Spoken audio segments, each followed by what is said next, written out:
दोस्तों, किसी ने सच कहा है, सोच बदलिए नजरिया बदल जाएगा। नजरिया बदला तो जिंदगी बदल जाएगी। मैं हूं आपकी दोस्त ज्योति। आपका स्वागत है मेरे चैनल एम्पावर द लाइफ में। किसी गांव में एक किसान रहता था।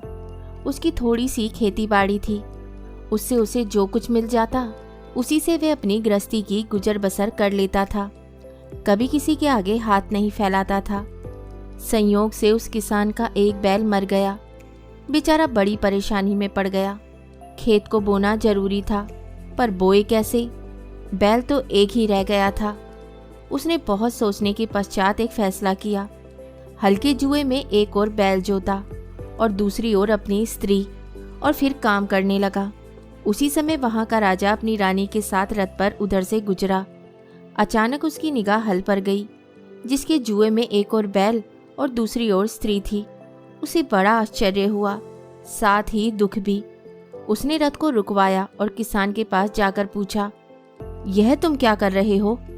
किसान ने निगाह उठाकर उसकी ओर देखा और बोला, मेरा एक बैल मर गया है और खेत को बोना जरूरी है।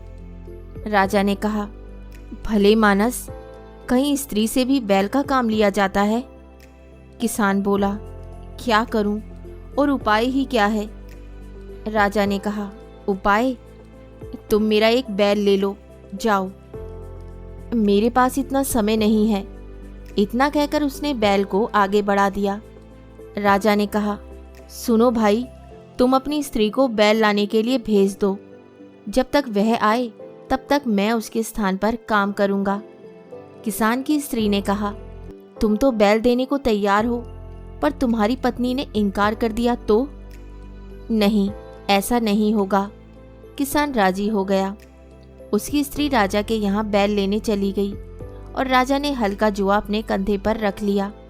किसान की स्त्री ने जब रानी के पास जाकर राजा की बात कही तो वह बोली, बहन, एक बैल से कैसे काम चलेगा?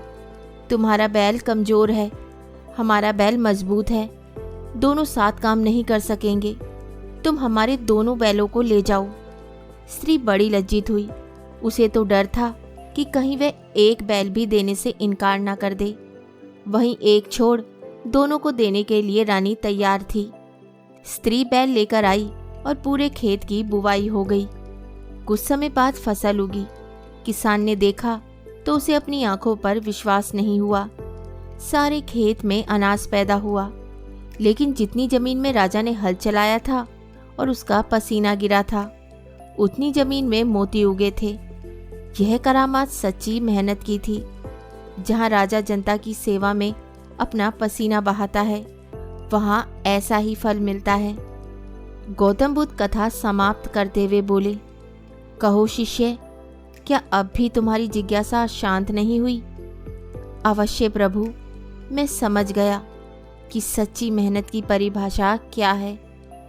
तो दोस्तों, इस कहानी से हमें यही शिक्षा मिलती है कि मेहनत तो हम सभी करते हैं, किंतु धैर्य और ईमानदारी के साथ की गई मेहनत ही सच्ची मेहनत कहलाती है।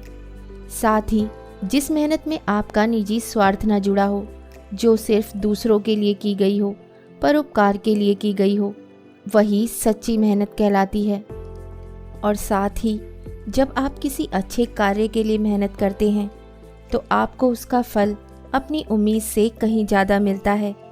और साथ ही सच्ची मेहनत कभी बेकार नहीं जाती। उसका फल आपको अवश्य मिलता है, भले ही देर से। उम्मीद करती हूँ आपको कहानी पसंद आई होगी। तो बहुत जल्द मिलती हूँ एक कहानी और नई सोच के साथ। तब तक हंसते रहिए, मुस्कुराते रहिए और अपना ख्याल रखिए।